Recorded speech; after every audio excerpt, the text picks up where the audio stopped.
All right. Without further ado, guys, make some noise for your first act. Make some noise for Ben Murray, everybody. Make some noise. Do you want some more chairs? If you need more chairs, there are chairs there and stools down there.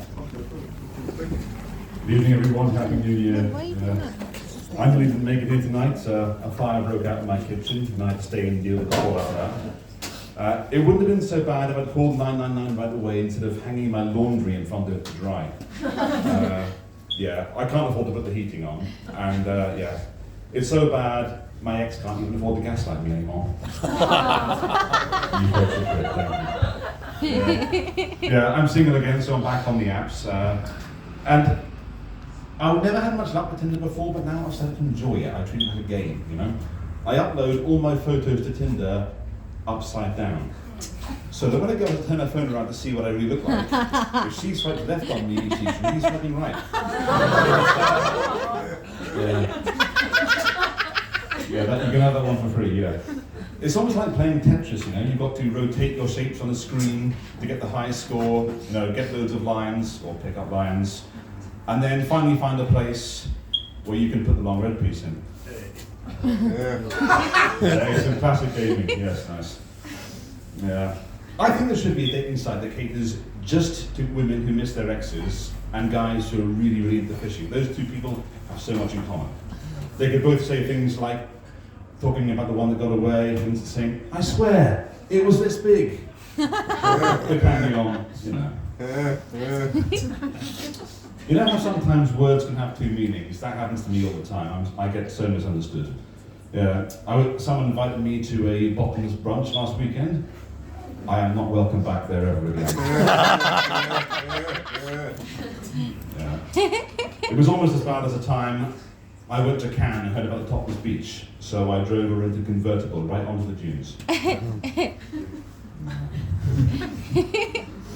Yeah. It's New Year's, of course, which is always exciting. It's good to have the whole year ahead of me and just try new things for my self-improvement. And this year I tried to be January. I've failed already, but I thought I'd try and like compromise, just so I don't feel too bad about it, you know. So I'm going to be a vegan cannibal for the rest of January.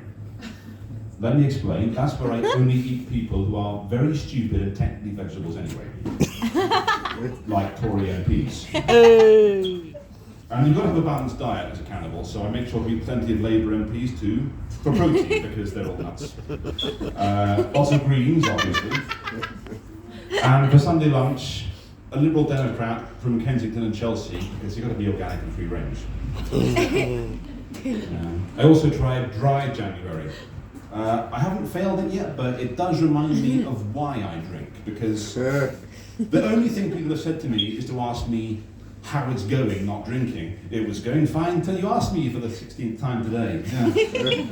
I was at a house party yesterday, and everybody by none was asking me that. And I got so sick and tired of it, I had to go out to the corner shop, get a pack of cigarettes, come back prepared, and then some idiot came over, it was Ben, how's it going, now you're off the booze. So I lit up. Yeah, fine. I'm a passive-aggressive smoker now.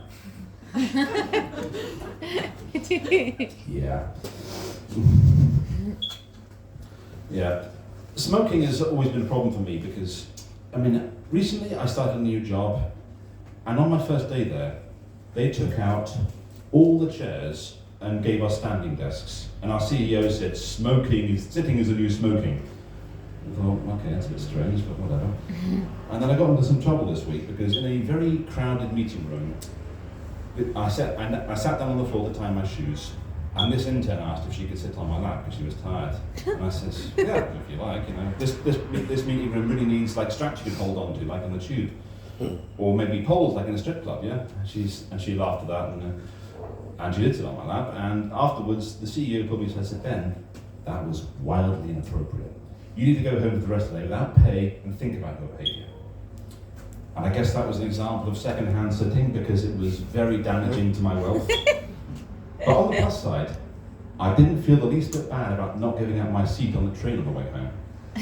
Even when this pregnant disabled boy here got on, I thought, no, I'm looking out for him. Can't win them all. I'll leave you this one. So my sister told me she's learning to read minds, and I said, really? Well, you know what I think about that. I've been Ben, you've been great. Thank you very much. Make some noise for Ben Murray.